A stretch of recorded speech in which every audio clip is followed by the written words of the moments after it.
Ladies and gentlemen, how are you doing as the world first race gets ready to start? Now, as many of you will know, I am not casting this world first race, but I would be lying if I didn't say I somewhat regret that decision right now. I will be doing a couple of guest spots, but as it's over Christmas and all the guilds are kind of divided up into individual ones, it's just not really a go for me this time. But and also the added fact it's Corona. Like, the world first race is always like a financial loss for us, which is never good, but I love it so much that I love going out and being with the teams and all that kind of stuff. And I do hope one day we can get all the guilds together. I like all the guilds equally, pretty much. They're just great people. So I'm really hoping we get that sorted for maybe the next tier. But let's take a look and make some wild speculation as to what's going on here, because from an outside point of view, now I want to be a completely open book with you guys. I have spoken extensively with people from both guilds, usually about the events themselves and running them and casting them and all that kind of stuff. What I don't talk about ever is strategies. And historically, whenever the guilds, usually Method that I've casted for, come to tell me like tactics and stuff I might want to bring up on stream, I tell them no. I want to see it visually. I don't want to know your tactics because I want the story to unfold in real time.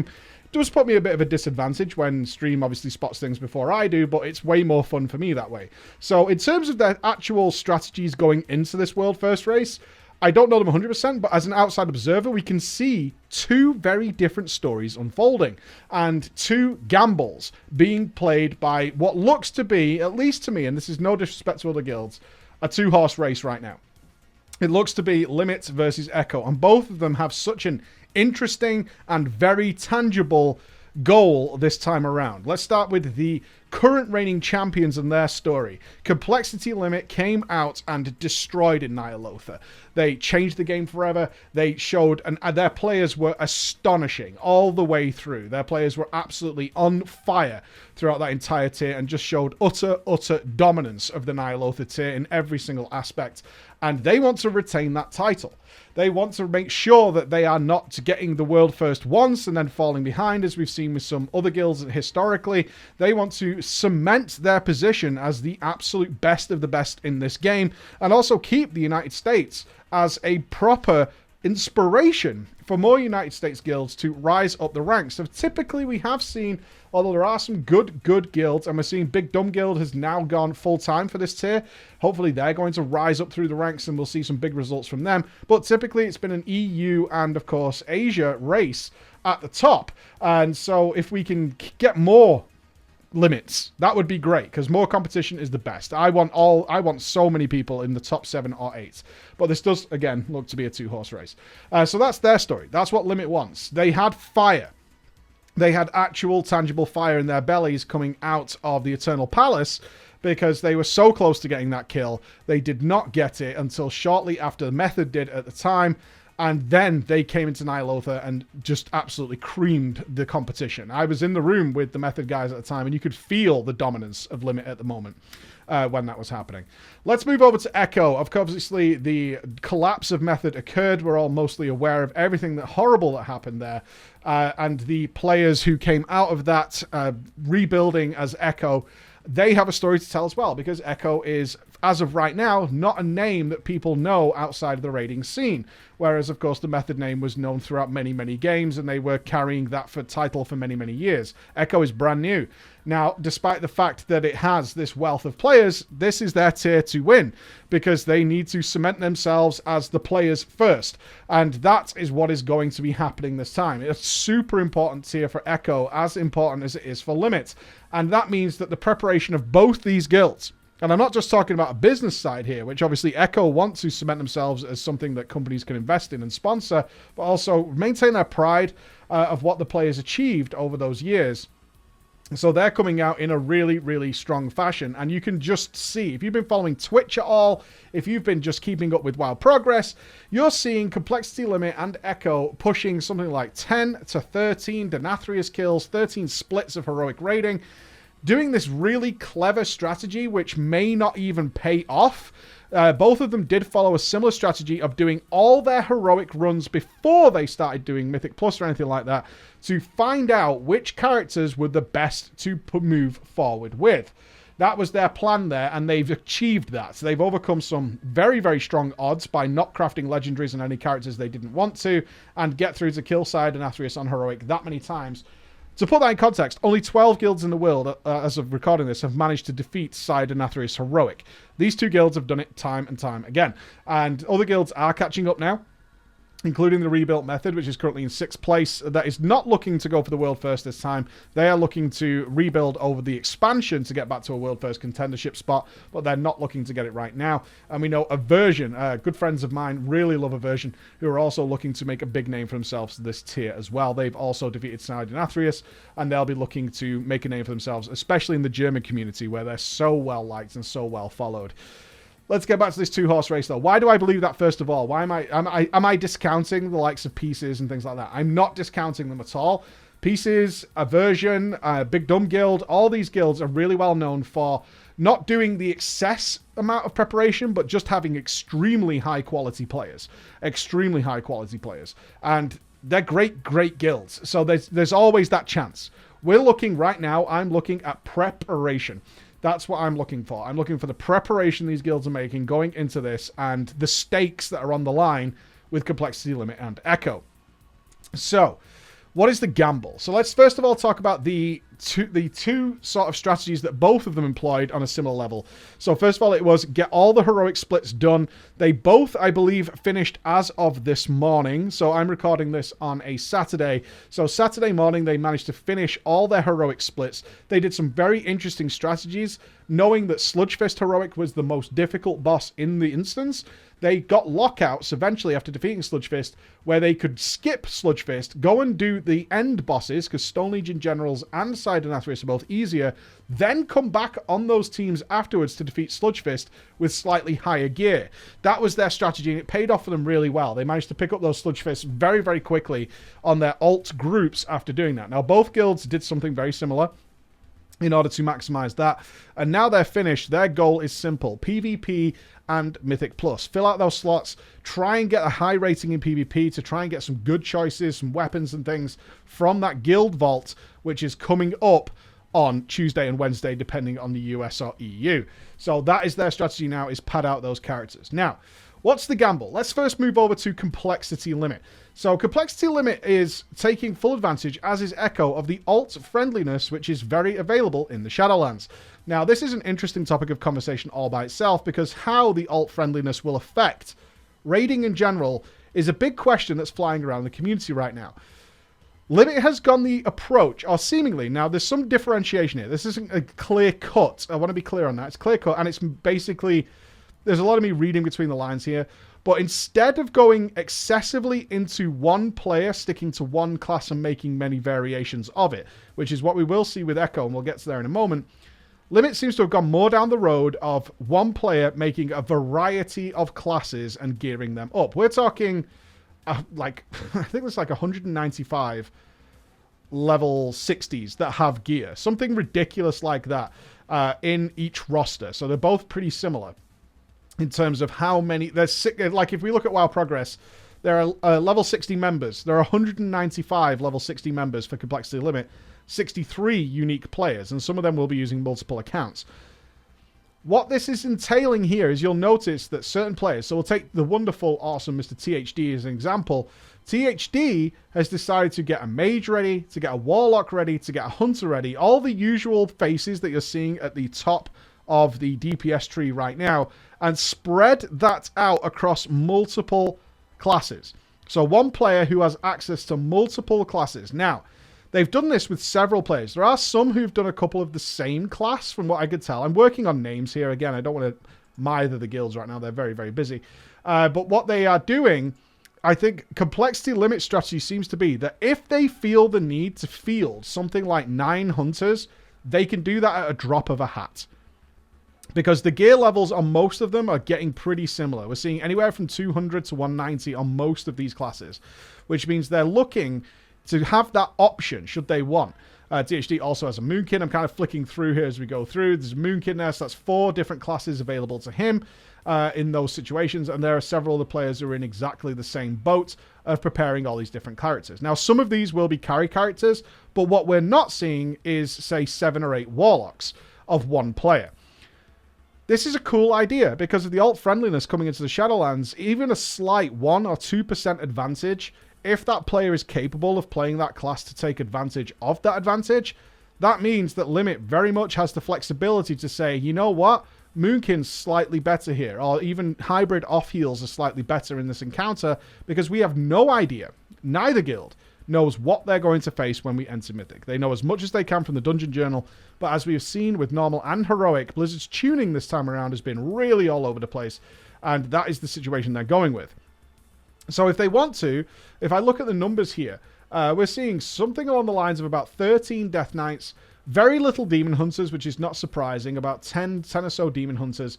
Druids, we're seeing something like 30 Druids available to Limit. Hunters are in the same boat as the Druids, about 25 Druids. A ton of mages are available, a lot of monks. Some of these will, of course, be casuals and friendlies within the guild, but you get the idea. The usual suspects that are looking very strong right now, they have a complete array of them across the board, giving Limit quite an obvious advantage when it comes to, hey, we need X and Y, and we need to stack them. Because if you can make a lot of alts and you can gear them up pretty equally, and money is no option, so you can BOE the hell out of them, then you do have this ability to say, all right, let's bring in 6 or 7 shamans if we want to do that. If we want to then swap that entire raid out and then go with a load of hunters, we can do that as well. Now, some of you may say, yeah, but what about the mythic gear? Important distinction this time around is that there's just not that much gear. There is just not that much gear that's going to drop for you on these bosses leading up towards the end. Now, of course, both guilds would prefer to have one set raid comp that gets advantage of all that mythic quality gear and moves into the final boss as strong as they could possibly be. But the likelihood is, with the low amount of loot that is dropping in raids right now, there's a reasonable chance that a class advantage, so if a Moonkin performs 10 to 20% better, is going to overcome any gear that that person may have got on, say, their mage. And therefore they can shift over to the class advantage rather than the gear advantage, especially if they're both starting out at similar gearing points. So that is what seems to be happening. There are a couples, like maybe Cakes has got multiple shamans, but for the most part, it does look like Limit is going with this ability to class stack if they decide to do that. And that's only, and remember, this is the important thing, that's only if they decide that that's a good idea and they can get that class advantage. So that seems to be Limit's gamble. They're gambling that way. Echo, on the other hand, are gambling a totally different way. The gamble that Echo's going with is very few players. So what we're seeing in Echo is 247 level 60s, but only 40 unique players. And again, some of those are multi-boxes, which means there are way less players in their roster, yet significantly more characters. So what is going on over in the Echo camp? Well, they're taking a different gamble, and that seems to be coming down to what is the gear that drops? What can we do? Because trading is very much out of the window week 1. Week 2, it will be. This could be a massive, massive advantage for Echo. So they're kind of gambling on one of their characters RNGing out of their goddamn mind in these raids and being able to collect stuff. And they've been very tactical about they do it. Noggy, for example, I believe has 8 Death Knights. We're seeing Roger Brown is rocking something like 7 to 8 hunters, as is Gingy. Flex has 9 mages. Phil Westside has like 8 mages. They seem to be gambling not just on being able to spread out across multiple classes, which of course some people are. We're seeing Fragnance has Demon Hunter ready and Hunter and DK.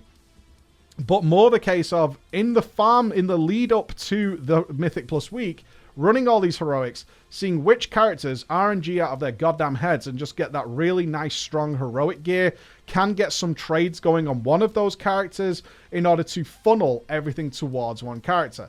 Now, as World Progress hasn't updated, we can't really see whether that paid off. Now what we're seeing, though, as they finish today, just checking in with streams with both guilds, is they've both broken now into Mythic Plus, and they're both kind of settled in on the characters that they're going to be pushing for that extra gear from Mythic Plus and PvP. Finding out which one is the most geared, which is the one that's going to carry the weight, and moving in to that strategy. Now, the obvious disadvantage here compared to what Limit can do is there seems to be, at least just looking at the numbers, less opportunity for mega class stacking should they want to do it. Most of their characters, and we're seeing this everywhere, Mirez with 5 monks, Just Wait with multiple monks, now the tanks, of course, having multiple tanks. But generally speaking, we're seeing Narcles 3 or 4 or 5 rep paladins. you get the idea. They're looking to have one of extremely strong characters on characters that players are the most comfortable with. It's actually a very, very different gamble to what Limit is doing. Their advantage there is if mega class stacking is not required, and of course they can class stack to an extent. There is no getting away from that. No one's saying they can't do that. There's always leakage and mixing across the board, but what it is enabling them to do is have very, very strong characters, maybe stronger than Limits. Now, the problem is here, is that going to be stronger than Limits? And that's the big question now that BOEs are starting to appear on the auction house, especially ones with gem sockets, is that maybe this doesn't pay off. Maybe this doesn't pay off at all because you can buy your way to a very high item level, and seeing people past 205 item level isn't that regular from what we're seeing. Did this really pay off? Were they happy? Were they able to funnel gear to specific characters they really want? Are they going to be left with 6 or 7 characters that are just entirely useless because they didn't get what they wanted? Did the RNG work in their favor? And what strategies are they going to adjust to now? Now, I have seen a couple of tweets coming out from both guilds, a little bit annoyed that Blizzard has nerfed the loot drops once more after these strategies are going to play. So it's entirely possible on the top of this. In fact, there's a recent tweet here from Max from Limit that they're buying all the BOEs that are possible whatsoever. They're buying all the BOEs. And you can imagine Echo is going to be doing the exact same, is to buy as many BOEs as possible to see if they can gear up alongside. What are my conclusions here then? And we've seen 2 very different gambles and rolls. I think for the most part, honestly, I'm not sure if either strategy has really paid off. I think the lack of gear drops has kind of equalized both of the approaches.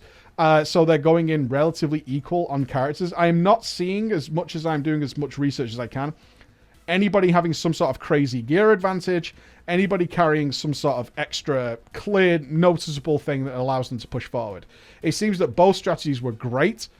Coming into this tier, there was a really good idea from both guilds, but I think it's equalized, honestly. I'm not seeing anything that's signaling that like that strategy paid off. They both did a similar amount of runs. It's looking like they did crazy amounts of progress, but I think they've kind of finished on equal terms in terms of going into the tier. And it's probably going to come down, if there is going to be a gear advantage, to BOEs. BOEs provided by other guilds in order to feed these. So you've got one on the EU and one on the US. God, there's so much story here. So much on the line for both guilds, and they're both feeling the pressure. And I really do feel like both of them are in pretty solid spots either side. I'm not seeing as much as I would like to see it. I'm not seeing anything that says that was the way to go, that was correct. What I'm seeing is both of them did a hell of a lot of preparation. Far more than I'm seeing any other guild in the world do. And if I've missed you, I apologize, of course.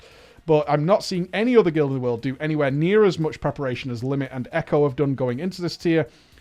And the other interesting point here, I said it was a 2-horse race in terms of the preparation and the determination of these guilds, but the fact that they've managed to kind of equalize out with all this preparation and all these runs that they've been doing, sort of 16 hours a day for both guilds, this does open the door for the other guilds who didn't do any of that stuff, because their characters are pretty much on equal par.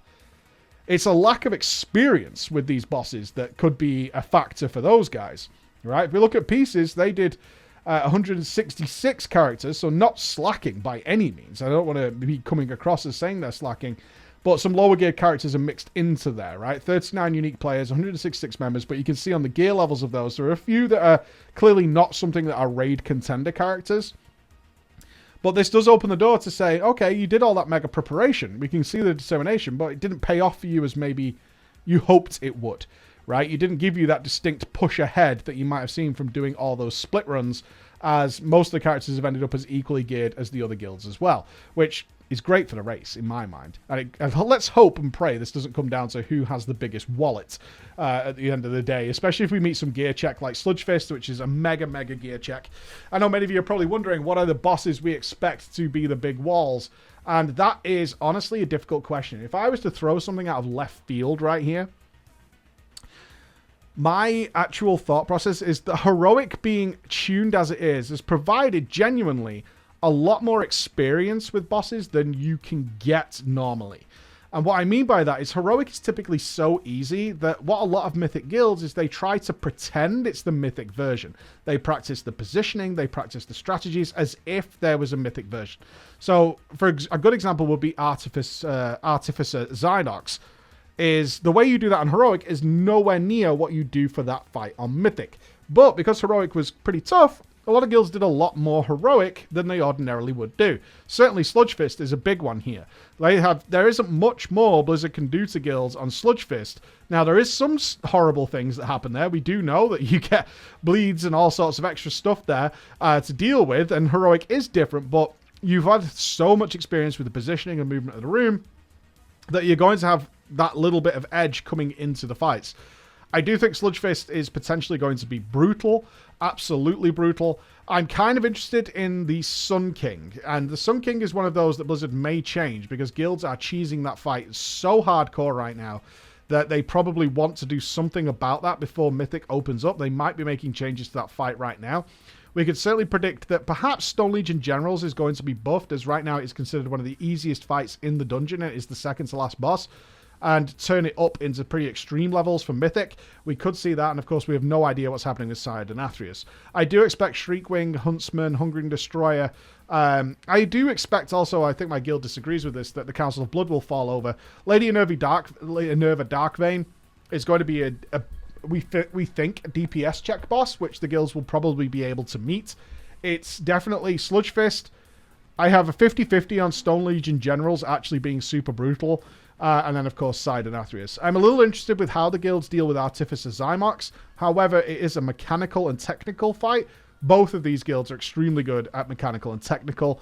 And if it is a mechanical and technical fight, they'll probably get over it pretty quick. It's one of those fights that you see the top end kill very quickly. Yet, everybody else really struggles with that fight. That's what I predict to happen. So, interesting race coming up, ladies and gentlemen. An interesting race, and hopefully it's a ton of fun. So, I will be following along with you guys. Thank you so much for listening.